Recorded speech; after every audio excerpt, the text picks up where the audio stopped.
Hello everyone, स्वागत है आप सभी का आज की इस वीडियो में। यह वीडियो उन दोस्त के लिए, उन स्टूडेंट्स के लिए है जिसका टारगेट आरआरबी जेईई सीबीटी 2 या एसएससी जेईई 2025 है। तो यदि आप इन दोनों एग्जाम को टारगेट कर रहे हैं तो यह सीरीज आप लोगों के लिए है, क्योंकि आप लोगों ने कमेंट किया था कि सर आप अपने तरीक़ा से एक सीरीज़ तैयार कीजिए जिसमें आप सही तरीके से टेक्निकल और नॉन टेक को कवर करवा दीजिए। तो होता क्या है कि जब हम तैयारी शुरू करते हैं तो हमें पता नहीं होता है कि कौन चीज़ें, कौन टॉपिक को ज़्यादा हम पढ़ें और किसको जो है छोड़ दें। ठीक है? क्या चीज़ें हमें पढ़ने होते हैं, क्या अननेसेसरी चीज़ें हैं जिसको हम छोड़ना पड़ता है हम लोगों को। होता क्या है कि जब हम तैयारी शुरू करते हैं तो अननेसेसरी चीज़ों को पढ़ते-पढ़ते हमारा समय आ जाता है, हम उन्हीं चीज़ों में उलझे रहते हैं जिससे हमारा प्रिपरेशन सही से नहीं हो पाता है, सिलेबस कंप्लीट नहीं हो पाता है।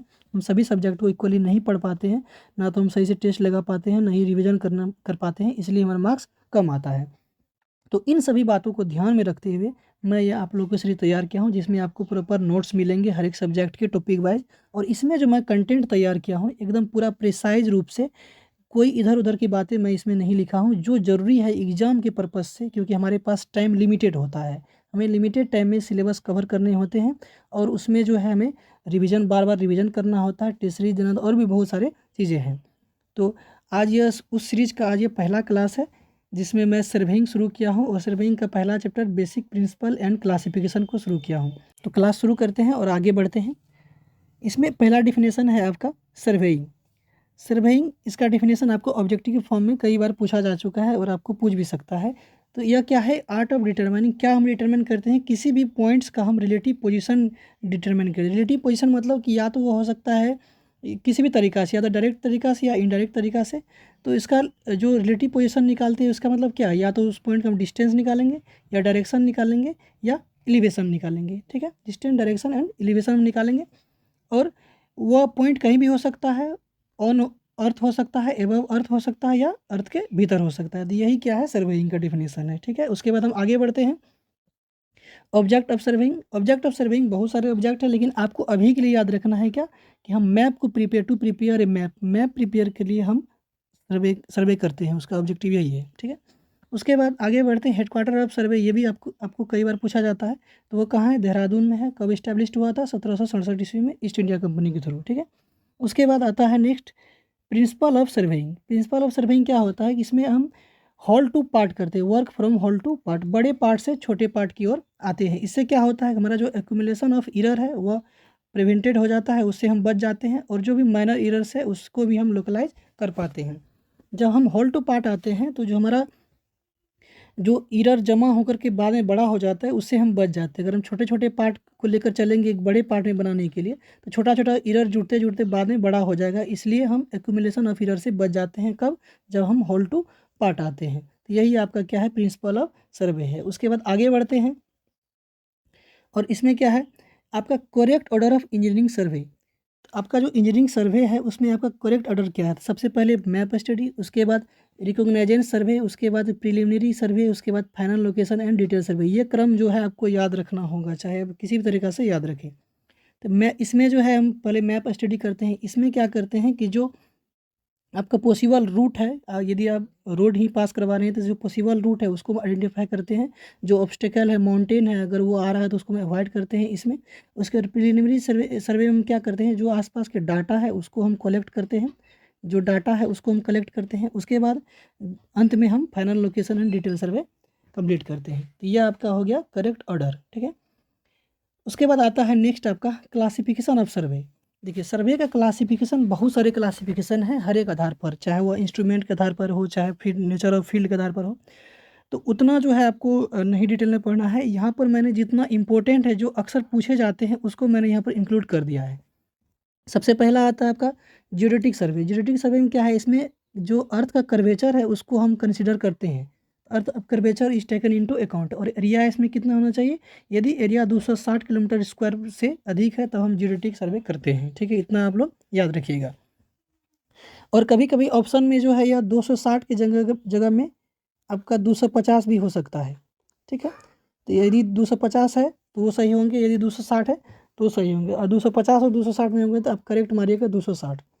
तो कभी-कभी 260 नहीं देखने को मिलेगा, 250 देखने को मिलेगा, तो इसी में आप सही मारेंगे। ठीक है? उसके बाद जियोडेटिक सर्वे का ही उल्टा है आपका प्लेन सर्वे में क्या होता है, जिसमें एरिया जो है हम लेस देन 260 किलोमीटर स्क्वायर लेते हैं। इसमें जो है आपका जो अर्थ का कर्वेचर है, मतलब स्फेरिकल शेप ऑफ जो है अर्थ का, वो उसको हम क्या करते हैं, नेग्लेक्ट कर देते हैं प्लेन सर्वे में।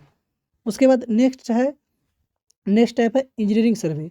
इसमें यह तो बिल्कुल क्लियर है कि to detail drawing of project involving road railway का जो हम डिटेल ड्राइंग करते हैं, तो वह सर्वे क्या कहलाएगा, उसमें इंजीनियरिंग सर्वे कहलाएगा।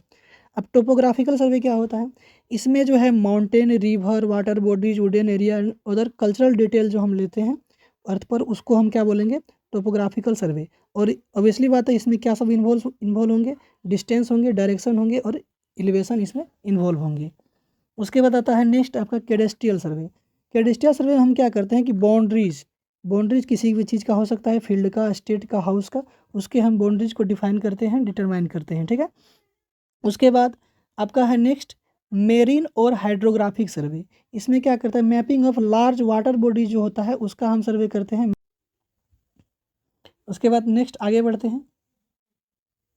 उसके बाद आता है जियोलॉजिकल सर्वे। इसमें हम क्या करते हैं कि अर्थ का जो डिफरेंट स्ट्राटा है उसके बारे में हम लोग इन्फॉर्मेशन निकालते हैं, तो यह कहलाएगा जियोलॉजिकल। ये आपको रटना पड़ेगा, ये सभी चीज़ों को आपको ध्यान में रखना पड़ेगा, या तो अभी आप समझ लीजिए, उसके बाद में इसको ध्यान में आपको रखना पड़ेगा। उसके बाद एस्ट्रोनॉमिकल सर्वे में इसमें क्या ऑब्जर्वेशन करते हैं, किसका, जो हेवनली बॉडी है, जैसे सन हो गया, कोई फिक्स स्टार है, तो यह क्या कहलाएगा, एस्ट्रोनॉमिकल सर्वे।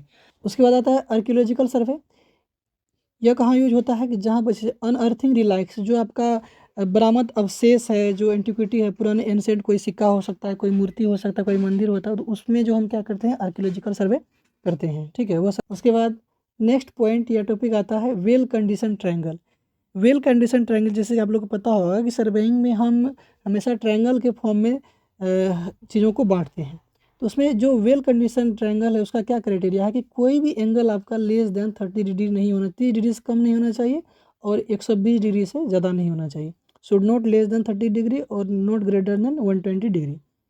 और जो आपका एसोसिएस ट्रायंगल है उसका जो बेस एंगल है वो कितना होना, 56 डिग्री 14 मिनट होना चाहिए।